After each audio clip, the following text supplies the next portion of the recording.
Hey, Joelle. Yeah, Mark? See any good movies lately?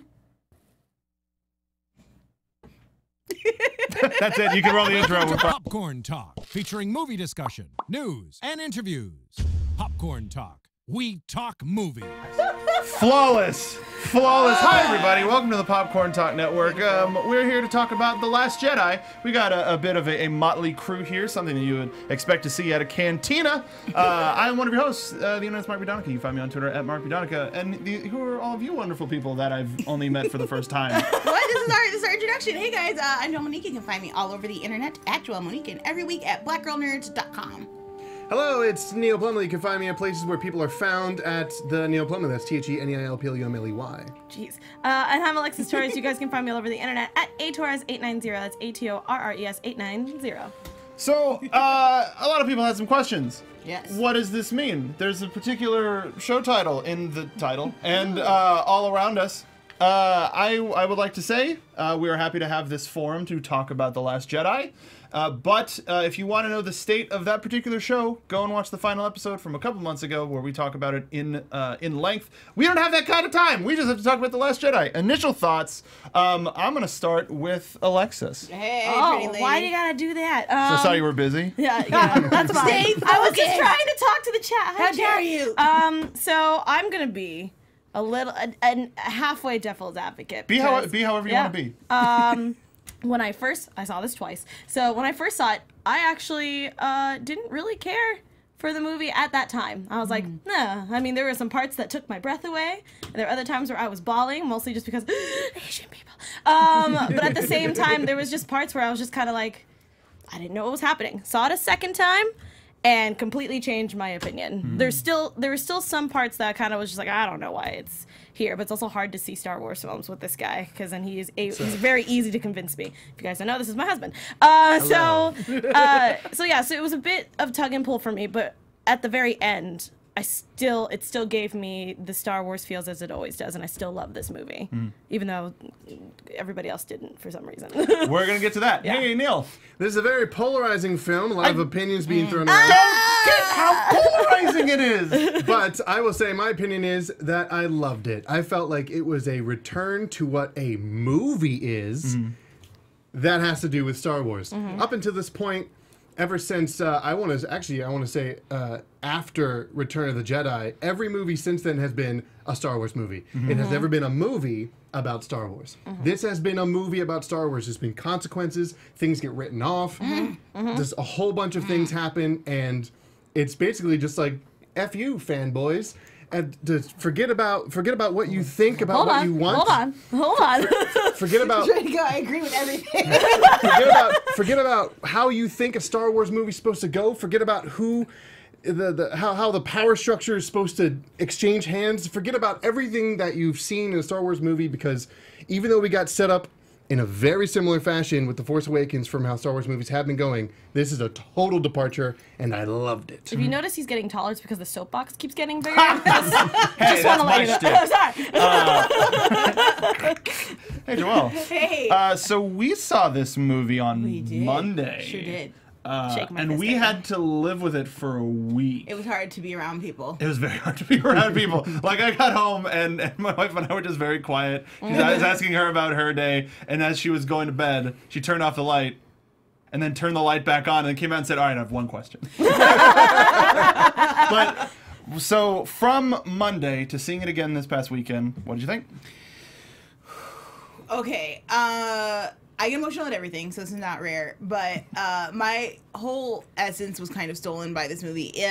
I think in a lot of the same ways that the Clone Wars animated series legitimized terrible aspects of the series before, I think The Last Jedi does that for so many things, from The Force Awakens to even like way long ago, bringing back props that haven't been seen for decades to just be like, there it is, take these dice, deal with the emotional consequences of them. To as Neil was saying, being a cinematic experience, we have, I'm not going to put it in my even top 3 lightsaber battles, I don't think, but as far as unique visual components, to destroying the saber, the one thing that tells us through the entire series, so that there's no freaking way we know where we're going with the next. We have no idea what happens with the next movie. We just don't know what's going. It's all new. Of course, the representation is beautiful. Thank you. But almost more than that, I'm such a shipper, guys. And wow! Wow! Do you have a towel or something you can This put is on? what I've been waiting for to talk to Joelle about. We don't have enough time to talk about shipping. We need a second Johnson- hour. And we could fill it. Because Ryan The ship Johnson hour. is a fan, he understands like how our like the fan fiction for the next like 2 years until the next movie. It's such a gift, and I really appreciate it. So Yeah. this movie gets high marks for me. Oh, hi, Marks. hi, Marks. Those were ratings for The Disaster Artist, but we're not talking about that today. I agree. I was on the edge of my seat. There were a couple of moments sitting in the theater next to Michael where I was trying trying to enjoy the silence and then all of a sudden it would be like oh damn. We black reacted the hell out of that movie. It was amazing. But it made it that much more of an excellent experience. Because Rogue One, we were silent next to each other. We were just like, huh. But this one, Right. the fact that there was so many visceral emotions from both crowds, I will say, of course, filling a crowd full of Star Wars fans as well as Star Wars reporters and members of the media that are Star Wars obsessed. Arguably one of the best experiences, and then I've heard that various theater experiences may vary depending on when and where you go. But I thoroughly enjoyed this movie. And one of the things that I don't get is that it gave fans what they wanted on a silver platter, and now people are like, ugh, what? Yeah, I don't get it. No, I totally get that. I totally get it. Because when you're basically they were asking for something new in the same way that Rogue One delivered for a lot of people, like new spatial things. It gave us an entirely new crew, something that wasn't Sky. Like it worked out because your heart wasn't invested, but people's hearts are invested in these characters and these stories, and the turns they made might not have been the turns they thought they were going to make. I think this film does a really good job of if you don't like women, you don't like this movie. And I feel like Thank about you. 25% of the critique that I'm reading has to do with the amount of women and how important their roles were in this film, and that's why I liked it. So Yeah, same. So that's actually a great time to pivot into the first point that I wrote up there on that board. Characters. I absolutely love Rose. Yeah. she's unabashedly. ours. She's our and I mean like the fans. She belongs to us. Her introduction, they made it hit so hard at somebody who's suffering from loss that we got to witness this, and all of the dialogue fits like a perfect puzzle. It's sometimes for some people puzzles are difficult, and I'm not calling you stupid, but sometimes it's just a thing where certain pieces look like they would fit and they don't for you, but they're there. Some people take longer to make puzzles and finish puzzles than others. You're gonna get there, and we're gonna be waiting for you on the other side. But getting and I unfortunately don't remember her name, but Rose's sister's death heroically, and her being a total hero, saving the day. What great casting. And that whole context that we got of like, yeah, Poe's got this. I mean, we're losing fighters, but whatever. And then Leia's, yeah, but how many alive leaders? And that's like, oh, crap. You're absolutely right. So you feel that even more, which helps you empathize with Rose that much more. And as, quote, useless as people made their jaunt or people consider their jaunt to be, we needed that character development for both of them. You can't do that trapped on a ship. That would have been a little bit more bold, I will say that. If there were no planets, it was just, hey, we're stuck in a spaceship and it's a one-camera shoot. But I loved... I'll say I really enjoyed Canto Bight. Of course, there were a couple of things that reminded folks of the prequels, but to me, not that Wait, much. can we just address them while we're here? What parts? Okay, Namely, how CGI it was. Yeah. So, like, the technical stuff. But Yeah. we're okay. Yeah, so... but we're, Yeah. And the weirdly Yeah. human-faced, dog-eared I horse love things. those. I loved them too. A lot of people don't like them because they have like a weirdly Weird human human face. Like the face. nose is sort of long and they have the big eyes and I don't everything. know. I was getting Dark Crystal vibes. That's what Yeah, I was getting. Yeah. I was getting Avatar vibes. Nice. They Yeah. looked like Yeah. Na'vi. And I also think that, like, I rewatched all of the movies Saturday and Sunday, essentially, because TNT has a great marathon if you're not watching it already. And I think that like something we've heard George Lucas gripe about especially since Jar Jar Binks landed into the universe, but even before when he was like, we got to add in like fart jokes with Jar Jar Binks and stuff, was that these movies are intended for kids. And part of my problem was when I was 11 and Jar Jar Binks, I freaking hated him. I'm like, well, this is stupid. I don't feel like this is intelligent stuff for kids. What we need is I wanted my brain to be actively engaged as a fan, even at that age. I feel like what The Last Jedi did was bring all of those aspects in. Like, it's a legitimate family film without ever discrediting, like, the joy that children can have in watching it.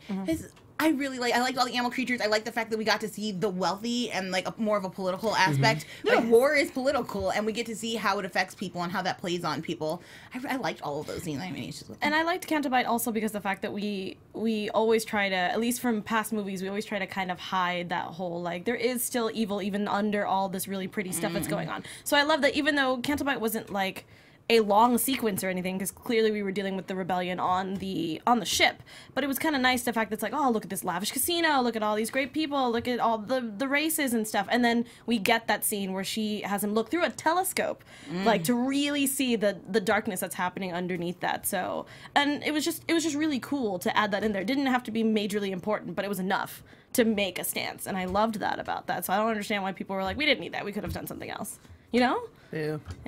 All right, you make the movie. You be entrusted by Kathleen Kennedy and a multi-billion-dollar corporation. Yeah. You do that. Go ahead, see what happens. Yeah. Oh, you didn't get picked to direct the third movie, did you? You did. Get over it. Yeah. Anyway, but Rose was one of our new characters, and even some of the characters that we didn't get a lot of in the first movie, we got more of, like Hux. We got a lot more Hux, and I think he's fulfilled his role even that much more of the little pissant second in command. Oh, yeah. And he evolved a little bit. Yeah. Like, my favorite moment with Hux is when he sees Kylo on the ground. He's like, yes, we were just talking about that. No, never mind.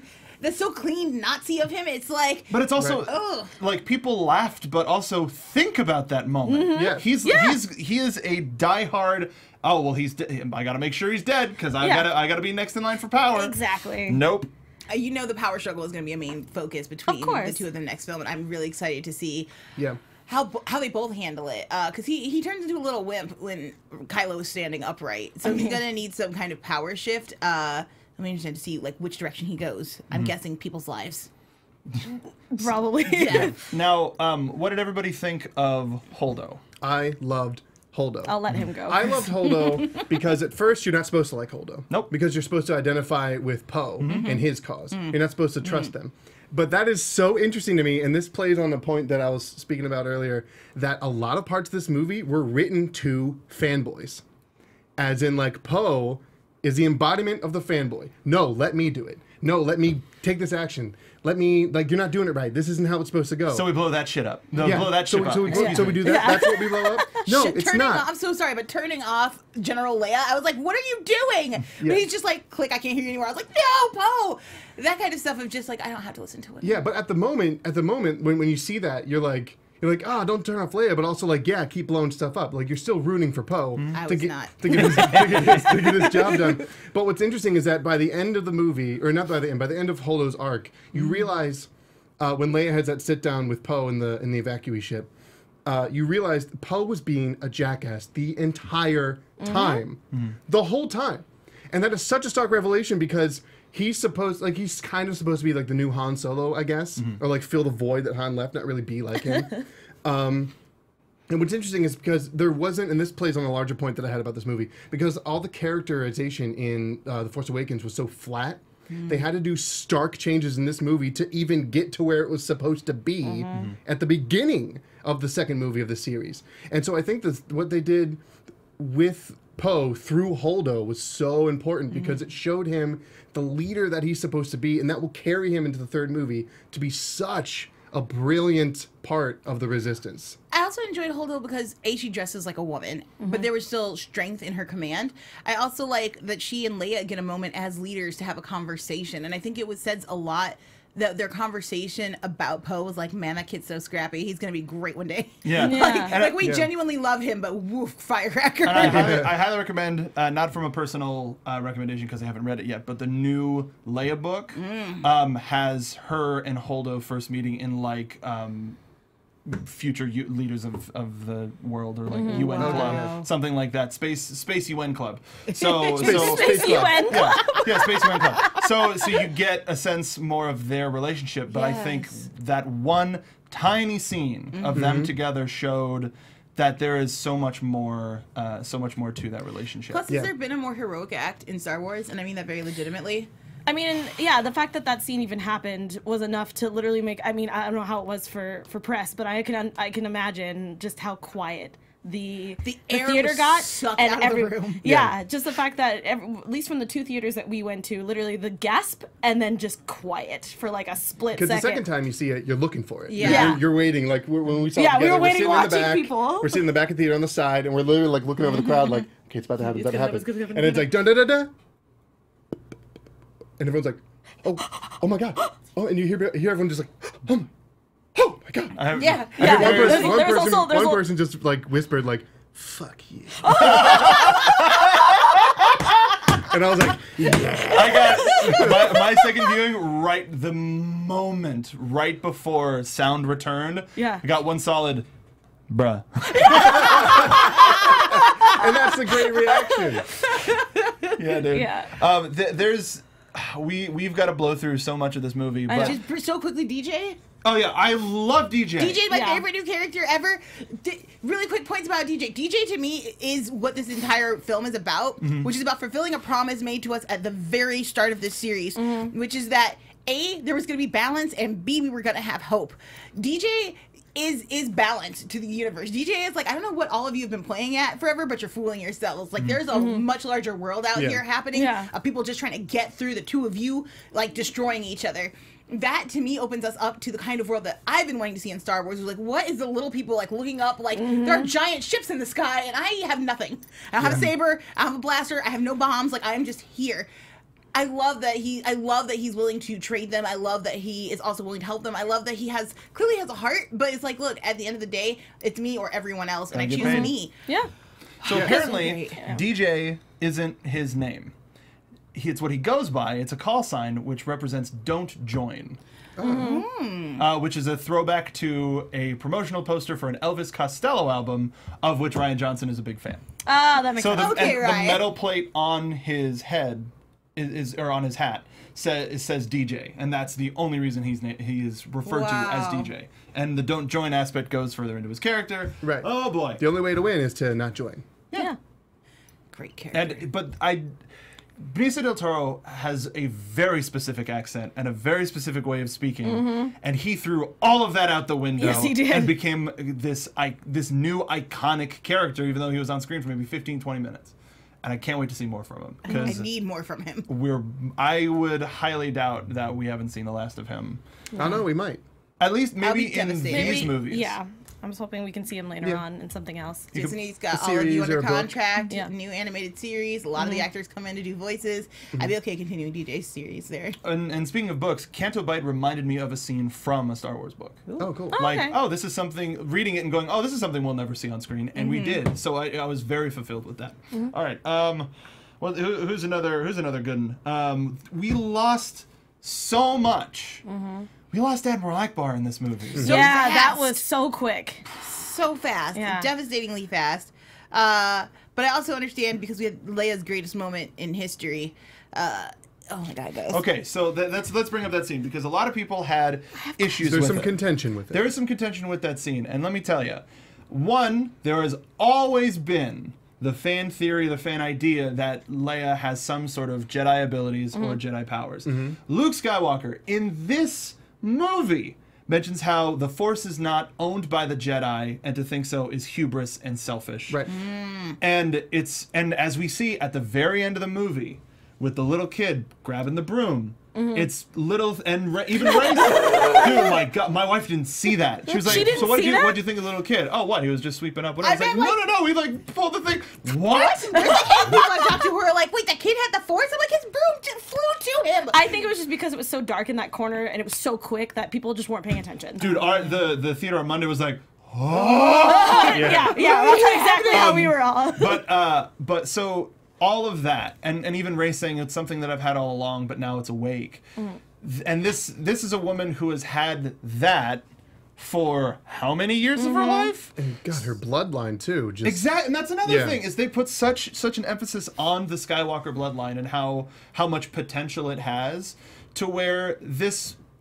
First of all, it is very unfortunate, but I think behooves the movie that a scene with Princess Leia possibly dying in the middle of it made it that much more impactful because everybody, I deny that there is a single person who watched this movie and went, oh, is this how they're doing it? Yeah. Yeah. And so then when she comes up, though, then she's in the coma. Even so, it's like, wait, is that it? Was that the last thing? We finally got to see her exert, maybe not the extent of her power, but that. I mean, that's a huge extent of like. That was She's like beautiful. unconscious using her power. Like she's blasted out of a ship, and the way it was shot too, like just icy crystal hand. I'm like, don't do this to me. Like I'm not prepared to see, a passed away Carrie Fisher. Like she's still so alive for me in so many ways. And the second that hand touched, I was like, what? And then she just gets to fly like the graceful angel she is back into the ship. I don't know if I've ever cried that hard in a movie. I think it was just such a great way to honor her, whether it came before. She shot all of everything before she passed. So Yeah. it's just a really wonderful way, like, because she's gone, it just makes that much more impactful, and I really valued that moment. So Neil and I also really loved that scene. I know in the beginning it was very jarring for us because it was so abrupt. So I was kind of like, wait, what? But and very gratuitous of the close-up, her being right up to camera and then being sucked away into space. So it was a lot to handle in that moment, and then obviously seeing her body floating, I was like, I don't know what we're doing here, but I don't like it. It was another At the quiet time. moment in that theater. Yeah, which was great, but at the same time, it was just kind of like, I don't know what's going on. We actually had somebody next to us. As soon as she started moving, they were like, what just happened? And so it was very, it was great because I know that Neil and I were talking about it after, that we would have liked maybe if she decided that you can see everybody being blasted out, but she was able to stop herself. You know what I mean? Like she can hold it and you can see her power holding herself as everyone else is being blasted behind her, and then gracefully goes back in, kind of thing. I mean, either way, it doesn't matter. That scene was amazing. It was just that we wanted for people to not hate that scene because it was so abrupt. This could have been an easier transition if she could just hold herself there. I thought makes any sense. Yeah, I felt like, because she gets blasted out, and that whole sequence of shots and everything is so quick. You have Poe and the crew running into their ships, and then the hangar blowing up, and meanwhile Kylo Ren's flying around blowing shit up, and it's all very quick. And then Leia gets sucked out, and then Kylo's like, oh, I have to go back to the ship now. And then people are like, we need to go and do something else. And then it's slow, and it just stops, and it's focused on Leia, which is cool. And I'm sure that's like how they wanted that scene, that moment to go. They wanted it to be a very important, slow everything down moment. For me, it was a little jarring to go from all this quick stuff happening to just nothing. And then when she comes back in, then it was, again, a lot of quick stuff. It was them arriving at the door, and then the mask going on her face, then her getting wheeled back, and then, like, who was it, Finn picking up the tracker, and then back to, like, a normal pace. So it's kind of weird how the editing paced it. And, yeah, Alexis mentioned we thought it would have been cool also if they displayed her power in a way that wouldn't get people who think they know science upset, because the person next to me the first time we saw it, my friend Ben, was like, wouldn't she just explode? Like, don't people explode in space? Come on, guys. And you don't explode in space, but we did find out that you blowed up and you suffer severe tissue damage. So this isn't just her surviving, that isn't just her holding her breath. It's her keeping her tissue together at the same time, presumably using the Force, because she's very powerful, and then pulling herself back in, which is plausible. But it's a little bit of a big pill to swallow, and like Alexis said, we thought it would have been cool if the blast happened and then she was just like held onto a wall, and then maybe try and like save someone else, but then they slip through her grasp and then she can like pull herself towards the door. The notion of how she saved herself in this is exactly the type of power that Leia has always had, which is reaching out. Yeah. So the visual of seeing her stop everything isn't in her nature, Right. and so that's why I think it made sense, and I liked it. But unfortunately, we're still we got to keep moving forward. Goodness gracious, let's go. But speaking of that, what did everybody think of music? How it was featured in here, getting to hear some of our themes again. not only getting to hear, like, oh my gosh, when Yoda's theme plays, I was like, my heart is just so jiggly and light and lovely. But the lightsaber battle was just. I feel like that's the most nostalgic for the originals I've ever been. Which one? The one with Kylo and Rey. Okay. Yeah, it was just. It just felt amazing. Did anyone notice that it wasn't the London Philharmonic? No. This time, yeah. Los Angeles took it. Whoa! Yeah. The Los Angeles Master Choir, and then I think the LA Symphony Orchestra, if I'm not mistaken. They did it at Sony, I know that. Yeah, which is crazy because you have the Disney Hall, but whatever. It's auditorially perfect. But yeah, no. So I just thought there was fresh blood in it. I liked it. I've been listening to the soundtrack for the past 3 days. I'm a huge fan of scores. I've had this conversation with both my wife and Mark Donica. Hey, what's up? I'm listening now. I love movie scores, and it's something that a lot of modern blockbuster movies aren't using a lot of. But Star Wars is something that's like it not only uses a lot of the old scores when they're appropriate, sometimes when they're not appropriate, but it also uses a lot of the new stuff. Like, I noticed when Rey was just watching Luke go about his day, it was her theme the whole time. It was like a different version of it at some points, but it was always her theme because it was her experience going through it, and the audience supposed to feel that as well. When Luke is talking about what happened with Ben Solo in the training academy, he says Han was Han about it, but Leia, and then instantly just dips into Leia's theme. And that's not... The only reason that's there is for you to put an emotional context, an additional emotional context on the words that Luke is saying, because music is such it's such a pull string on people's hearts and minds, and it allows us to remember things a lot easier, which is why scores and people who have themes are that's why it's important to cinema. So when they just dip into her theme for like a measure and a half, like it's not even that long, it's so important because it helps you like visualize Leia in your mind while he's just talking about it, and it helps you like understand how caring and loving she is, and how much she had to sacrifice giving up her son to Luke, and how much also he feels that he betrayed her in that moment. And so I thought that was so powerful. Gosh, yeah. Speaking of Rey's theme, one of my favorite score moments, because there are so many, is at the very end of the credits. Is we getting all of the great Star Wars stuff, but the last couple of notes are the dun dun dun dun dun dun dun, and that's it. And I'm like, yes, more Rey. It's all about Rey. We're here. I'm in, and I flippin' love that. Fantastic. Yeah, I just read it. Yeah. The music's amazing. The music's wonderful. I think these two can, or all of these can interact. So let's do a combination of favorite moments, Star Wars moments, and any other inconsistencies that you felt there were. Okay. I mean, we're That's running. tough. I know we're running low on time, but I'm just putting it all together to see what sticks. Sure. My favorite moment is really hard to decide. Maybe just when Leia is waiting for the ships to come in, and she's deciding, do I close the door yet? Do I not? We've seen her in this position before, of course, in Return of the Jedi. She makes a difficult choice to leave both guys out there and have to fend for themselves.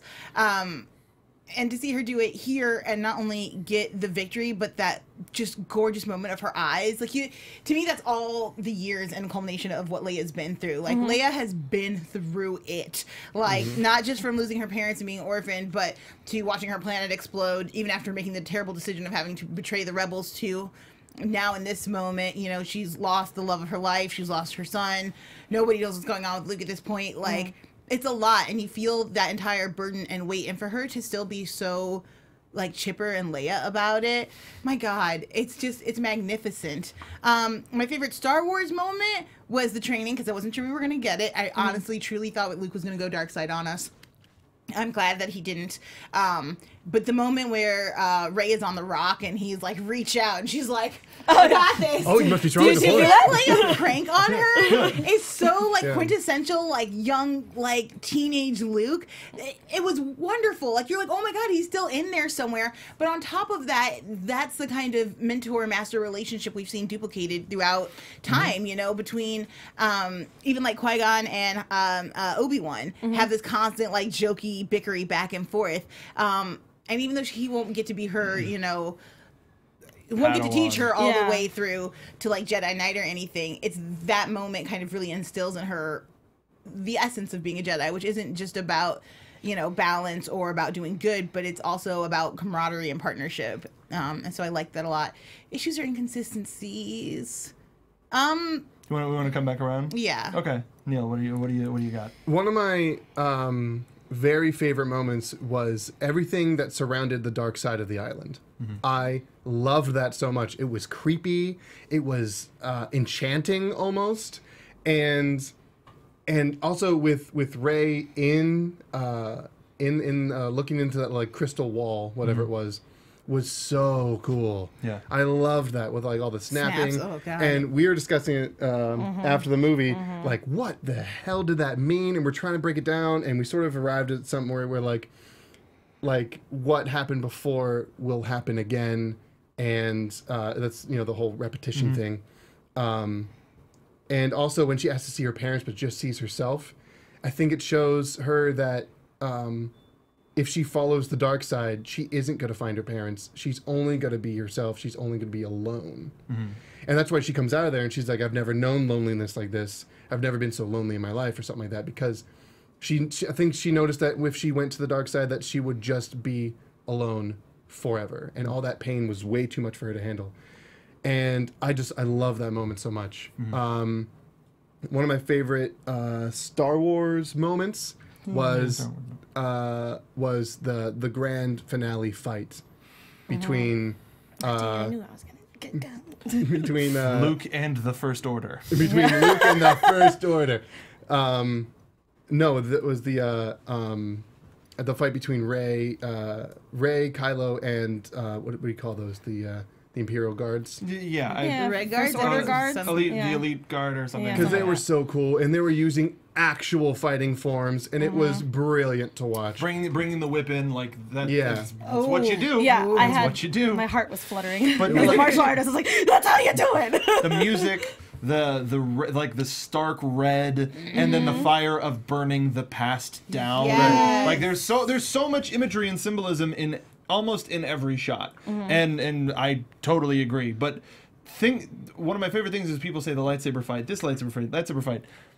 Technically, this is the first Star Wars movie where there is no lightsaber on lightsaber contact. Yep. That's true. That is true. Which is a little bookend to that moment. My favorite part of that moment, which I think is important to state, is when the one guard with the staff blade pulls him apart and just goes to Rey, and she just has this battle cry, and I'm like, yes! That's so cool! She's starting to lose it though. When she grabs Kylo's saber, I'm like, no, girl, no, that's bad. It's red. That's bad. I was like, use what you can. Yeah, that's what I was at. That was a callback to Return of the Jedi. Yeah. But when she tosses Kylo the sword too, and he just like, Yeah. perfect hole to the back of the head, I was like, this is what I came for. This is Star Wars. Okay. Mine is a little bit of everything, but I think obviously we talked about it already. Obviously, the moment when she goes through when she goes to lightspeed, I think just the effect alone was enough to just it will not haunt me, but it will definitely be burned into my brain forever as being the greatest thing in cinematic history I've ever seen in my life. Just that. But also speaking on that as well, I think the Kylo Ren and the Luke fight at the end, not because the fact that it was obviously a big fight that we've been waiting for, it was the blocking for it. I know that for a minute there, we couldn't tell if there was an inconsistency with it, because obviously when the blasting was happening towards Luke, everything was red on the ground. And then all of a sudden we see white, like right after. So Neil pointed out that he thought he saw stuff falling, and that's why it became white again. But at the same time, we weren't paying attention as hard. But I love that moment when, one, you notice that Luke is not making footsteps. He's not leaving marks in the ground, and I was like, wait a minute. And then obviously that one moment when Kylo comes through and slashes him, and then that foot comes through. It was just enough to make my whole entire body go, oh my god. Yeah, so it was just, I guess for me, everything was so visually implemented into my head, just little things like that. And I think my favorite Star Wars moment was when R2-D2 and Luke meet up again, and she shows Leia's original message. That threw me over the emotional roller coaster hill. Cry number 3 of this film. But I also like that Luke was just like, oh, low blow. Like, you know, like he was just like, really? Holy Island, watch your language. Yeah. Which furthers the theory that R2 is just a grizzled war vet. It's just a sailor. It's just, it just comes doing out. here, this crazy crap island. Hey. Sacred island. Hey, all right. Yes to all. Hashtag yes to all. In terms of a favorite Star Wars moment, I would have to say Yoda. Yeah. Like, Yes. Yeah. There's me being a little bit too greedy and wanting to see like the end of that scene be like another like spectral body show up and be like, I don't care who it was, but somebody's here. Me too. I was like, Obi-Wan, where are you? But Frank Oz, Puppet Yoda, and still Wily. And and I think him coming after all of the quote silliness that's on the island is a reminder that there is that silliness. That's what a lot of people's favorite moments from Star Wars are, either lightsaber things or the comedy. Scruffy looking nerf herder. Any of the comedic Little stuff. short for a stormtrooper. Like that sort of stuff sticks with us the most. So was there a lot of humor in this? Yeah, but it was a movie filled with loss and not everybody being able to win. That's what I think. My favorite moments are the ones that remind us that not all heroes win. And not all heroes have to win every single battle. So the fact that I think the fact that Canto Bight was a fruitless errand. We don't know if DJ was the Master Codebreaker or not. There was something with the cube-haired woman that we might see in the next movie. But all of the various points of loss that ultimately lead to hope and coping with loss, which is developing important. a relationship. Like you get closer to people when you fail with them than you do when you succeed. Like the idea, like Rose and Finn getting to not his bond, but like essentially free a people, since this is Star Wars and people versus animals is very vague. I feel like how can you say that mission was fruitless? I don't understand when people are like, they didn't do anything. Like, they did a whole lot. It just didn't do anything for the direct mission they were supposed to be on. But hey, again, that's just war. On top of that, very quickly, the moment with Yoda, like, Disney, y'all are slick. You were like, oh, you don't like the idea that everything's not going to be canon? We're just going to blow it up in canon then.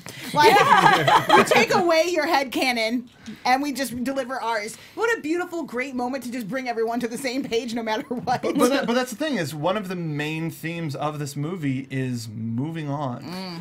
Letting the past die, or killing it if you have to. Neil had a good one. One of my favorite, actually my favorite line of the whole movie, which I think was speaking directly to fans for what they thought they may have been anticipating with Luke in this movie, what they had hoped to see Luke do in this movie, was when he said, what did you expect to find here? Why do you think I found the most unfindable place in the galaxy? What did you think was going to happen? Go home. First line of that was, what did you think I was going to swing around on my laser sword? I was like, take on the whole First Order by myself. And I was like, yes! Oh my god, I love that line so much, because this is not his Luke's movie. story. This is not Luke's movie. This is not Luke's trilogy. He had 3 movies, 3 brilliant movies where he excelled beyond what any Jedi thought they could do in the time frame that he was given. He is basically a Jedi god, and people want more from him to prove himself. I think No, fanboys. I think this is Rey's movie. I think this is Kylo Ren's movie. I think it belongs to Poe, and I think it belongs to Rose, and I think it belongs to Finn. It does not belong to who you think it belongs to. And it sends off our heroes so gloriously. Yeah. It does. Now let's talk about it. So at the end of the movie, it's revealed that in uproarious theaters around the country and the world, that Luke was just projecting his image all the way across the galaxy to a physical to state. Crate. Yeah. That's very important. It was a physical state. He was able to kiss Leia. He gave her an item. No. I do not think that it was physical. I think Leia knew exactly what was happening. Well, and that's why she didn't say anything.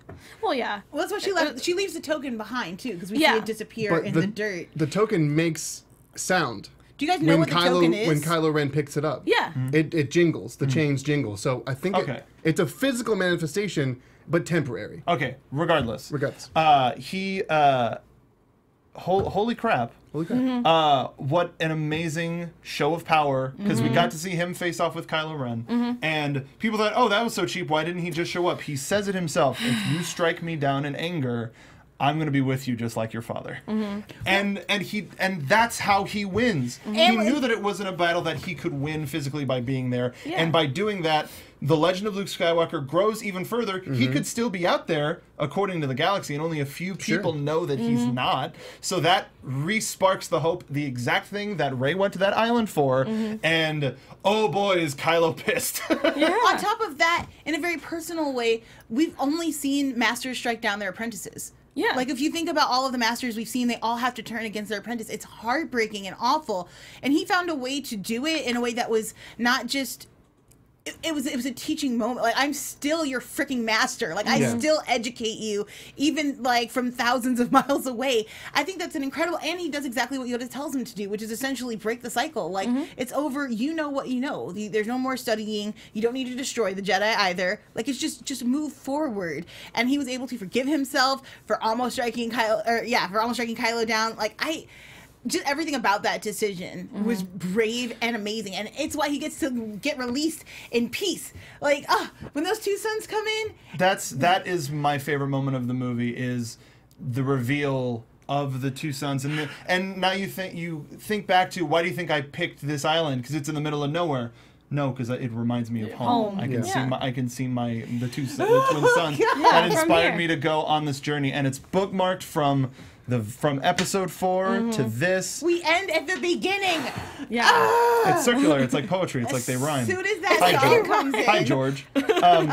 Yeah, the absolute amazing way to end the movie. Yes. And to end the story of our hero, but also, we're not going to see him in episode 6 as a Force ghost. They established that it's going to happen. Even if you aren't that familiar with the Star Wars movies and you started on Force Awakens, this movie showed you, people can come back from the dead as ghosts. Yeah. And they're putting that back into your mind space, because in the next episode, Rey's going to be like, because she has no idea. She doesn't know. So Luke's going to show up and she's going to, it's like table flip. Yeah. And Force ghost. Yeah, it's like, so highly expecting that. We're running low on time, and I know there's so much more that we want to talk about, and we probably will at various times. You should follow us on social media. But where are we going? But before we talk about episode 9, I will say I do think that those dice are going to come into play in the Han Solo movie. Oh yeah. Oh, I think so. Where is Lando? Because what I wasn't 100% sure. I could not remember initially where the dice came from. And then on my rewatch, I'm like, in the New Hope, there they are, jiggling above. They bring them back in Anne Leibovitz cover for episode 7 for Vanity Fair or Vogue. I can't remember which one. But so clearly the dice are going to have a significance. I hope that it brings our Lando back, because seeing old Lando kicking ass would be dope. We see our distress call being received, but nobody's responding. I can imagine one of those being Lando. Like, I don't want to get involved in this crap again. Yeah, definitely. But I think our final shot says a lot. Not our final shot. The Leia's final words basically being like, we have everything here that matters. I do not think that like this movie we came in like right where we left off essentially. I think we're going to have some time and distance. I think we're going to allow the rebel forces to gain some strength, for the disputes between Hux and Kylo to grow and get really kind of vicious. What I'm most looking forward to are ragtag teams, and I will just throw out my favorite ship idea, which is based solely on dialogue, which is when Rey comes back and she's talking to Poe, and she's like, "Oh hey, I'm Rey." He's like, "I know," and I'm like, "Ship it! I'm done." I already came up with the ship name. It's gonna be Ro. Thank you, sir. But also that moment specifically row that boat. redefines an iconic moment, an iconic line from the story, which is the "I know." Yeah. And we got it in a new way where it was just like, "I know." All right, you got it, and it's a completely different way. It's right at the end of the movie, so you're like, "Oh yeah, I guess everything was pretty different in this movie." Like, just don't get it. Anyway, continue. What do you see for episode 9 and beyond, or just episode 9? Because we don't know what that. I don't see anything as far as like where the plot's gonna go. I agree with Joel. I think we're gonna get a lot of Hux versus Kylo. Sorry, I just remembered something. But mostly I'm excited for what 9's gonna bring, because this movie put J.J. Abrams and Kathleen Kennedy and everyone behind episode 9 in a very unsafe position where they have to finish the risks that Rian Johnson started. He closed a couple of them off. He made some bold character choices, Poe being one of them. I'm really excited to see what Poe Dameron's going to be as presumably the leader of the Resistance in the next movie. But he's gonna they have the work cut out for them. They're not gonna be able to play it safe like they did in The Force Awakens. They're gonna have to have things hit home, and they're gonna have to finish it off. And I'm really excited to see what that's gonna be. I'm in the same boat because I'm very intrigued to see what the next level is for our characters, because now again you can only go up from here. But I'm also intrigued what they're gonna do with Rose in this next film, because the fact that now the one thing is that I love about her character is that she's very tech savvy, but she's also very ambitious. So clearly she will throw herself into danger if need be. Clearly we saw that. So I'm hoping that we're gonna get more out of her and her character. Maybe we might meet up with DJ again at one point. Maybe, we don't know. And then she'll have some words, clearly, and things like that. But I also think that Captain Phasma, even though we saw her fall to her fiery death, no, she's alive. She is alive. So I'm curious, because the fact that Finn broke her mask, to see if I couldn't tell if, at least for me, symbolism was it did it break her spirit enough to be like, huh, and like think about her decisions, you know. No, you're still scum. I know, but Rebel like, scum. no, I know that, but I mean, I'm assuming that either means that she's going to become stronger and maybe even more ruthless than what she is, or something else. I think you know? she's going to become unhunhinged. For these 2 movies, she's been this prim proper. She's had her battalion with her in formation. I think she's going to have bounty hunter. She's going to have like pieces of her armor like scrapped together, and she's just going to be like, I was bested by this rebel scum, deserter, traitor, all of those things, and Finn's going to be like, I don't have to fight you anymore. Yeah. And she's going to be the one's going to be like, no! Like, she's going to be gone. So like our Javert of the show. Yeah, sure. No, Make her a total tragic I character. have one very quick prediction, which is that Luke's Force Ghost comes back to teach Rey how to make her saber, which will obviously be her staff, using the Kyber crystal from the blown up saber. Maybe, but she Skywalker does saber. still have the texts. Yeah, she does. It's They're on, on the the Falcon. We saw that. I was like, you devil, you. Yeah, Yoda being like, oh, there's nothing that she already possesses, Yeah. because he put him on. Everybody's like, oh, mentally. Oh, no, she's got the books. Yeah. I'm so excited for what episode 9 could bring. I'm a little more excited for Rian Johnson's trilogy, but Yes. I agree with you, same. Neil. They have to keep taking those chances. They don't have a choice. No, No, yeah, they can't back down now. Yeah, like- there's no point of backpedaling. It's been 10 years. The Resistance is back at full power. What? Yeah. There's another Death Star. Damn it, JJ. I swear to goodness. Bring it back. Jesus. But it That takes was a Death Galaxy, and No. it's I can powered wipe by a out 3 black hole. planets in one. What? So fancy. Will it look like the Mickey ears? It's a magnet. It's a magneton. Pokemon are here now. God. I ask is I want more of those Hyper crystal beam. critters. They were so cool, and I'm The sad we didn't get more of those. Voltex. Yeah, is what they were I called. want more of them. I was sad. I mean, again, porgs are great. Also, I really loved that they actually barbecued one of them in this movie. That was really cool. But I know. Chewbacca's a Star Wars fan. Yeah, no, seriously. It's like, kill him. I couldn't eat an Ewok. I'm eating these ones. Yeah. Man, I really enjoyed this movie, and I'm legitimately sorry that not everybody had an opportunity to enjoy it. But even with movies that you tend to not like, you're gonna rewatch them so you can find new reasons to complain. And I hope in that you can find growth and really start to enjoy them, because Touch your heart. one of my favorite Let it things in. about doing Jedi Alliance was being able to watch the prequels with Joseph Scrimshaw, who is a noted prequel defender, and it helped me contextualize a lot more. And the button in this movie, it's just 2 lines about Darth Sidious's rise to power because the Jedi were too self-important to notice or maybe to care. We don't know. It puts the entire prequel trilogy in a whole new light, and I kind of want to go back and rewatch them with that and just go, and because, I mean, I already had that. It was like, of course, it was very selfish, and it was a huge mistake from the Jedi Order. But all of this stuff, people went, well, what about the lore, eh? Why didn't you take advantage of the lore? It's like you Just like that? just like that. Specifically, Canada, Michigan fans. Yeah. But this movie has unlocked new doors that we couldn't see before because we were going straight down that hallway. Yeah, we had blinders on the entire time. It opens up the galaxy in a whole new light. Even if Rian Johnson's trilogy is about the drunk dude that put coins in BB-8, I'm okay with it. What character growth for BB-8? He's turning into a murder bot. I would love to see. Here's my prediction: Rian Johnson's trilogy is about Chopper and BB-8 just going on a galaxy-wide killing spree. Yeah. Wow. Deadpool's there somehow. Disney owns everything, so it's all possible. Might as well. All right, we're very much out of time. But this has been an absolute pleasure. Thank you so much to Popcorn Talk for giving us the platform to talk more about popcorn, about The Last Jedi. If you want to hear Joelle and I talk more about this movie, we record, and if you want to hear Michael's opinions, we recorded a reaction video right after we got out of the movie on Monday, which is available on his channel on Nerd Soul. So please go check that out. It's 40 minutes of unabashed. So make sure to check that out. But where can the folks find you on the social medias? Let's start with you, Alexis.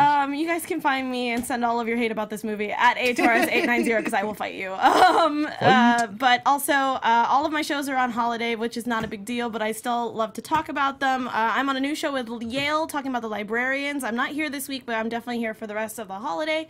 And after, if you love anything about Doctor Who but love it in librarian Indiana Jones way, watch the show. It's pretty awesome. Hey, I'm Neil Plumley. You can find me here again tonight on Popcorn Talk, talking box office breakdown and the impact that The Last Jedi had on the film market. And that's at 9 p.m. Pacific time on Popcorn Talk. You can find me at the Neil Plumley, that's TheNeilPlumley, at me about Star Wars, because Last Jedi is my new favorite. My name's Joe Monique. Please don't text me, email me, or chat me about how you didn't like this movie, because it's going to destroy my soul. You can find me all over the internet at Joe Monique every week at Black Girl Nerds. And tomorrow here, 5 p.m. with the wonderful, marvelous Carrie D. Lane as we break down Animation Weekly. And if you like Troll Hunters, it's back on Netflix, and that's what we're talking about. Woo! Oh my god, I can't wait. I know. Hi, I'm Mark. That's all I got. No, find me on Twitter at Mark Donica. This past Friday, I played the entirety of Battlefront 2 story mode. Yeah, you did. So if you want, he did. And Resurrection? Not Resurrection. I ran out of time. But it was a 5-hour stream. You can go check that out on Inventory Full PT. I enjoyed it for the most part. There were some parts that I liked better than others, but I still just recommend everybody to read the Battlefront 2 book. If you want more video game stuff, I'm going to go back to Star Wars soon, so make sure to follow us on Twitch at Inventory Full PT. We also have a talk show every Monday on that same Twitch channel. Thank you so much to everybody at the Popcorn Talk for giving us this opportunity. Again, if you want to hear about the future of Jedi Alliance, go back and watch our last show. But for now, we'll see you, Space Cowboy. What? Yeah. Our producers Maria Menounos, Kevin Undergaro, Phil Svitek, and the entire Popcorn Talk Network. We would like to thank you for tuning in. For questions or comments, be sure to visit popcorntalk.com. I'm Sir Richard Wentworth, and this has been a presentation of the Popcorn Talk Network. The views expressed herein are those of the hosts only and do not necessarily reflect the views of its owners or principals.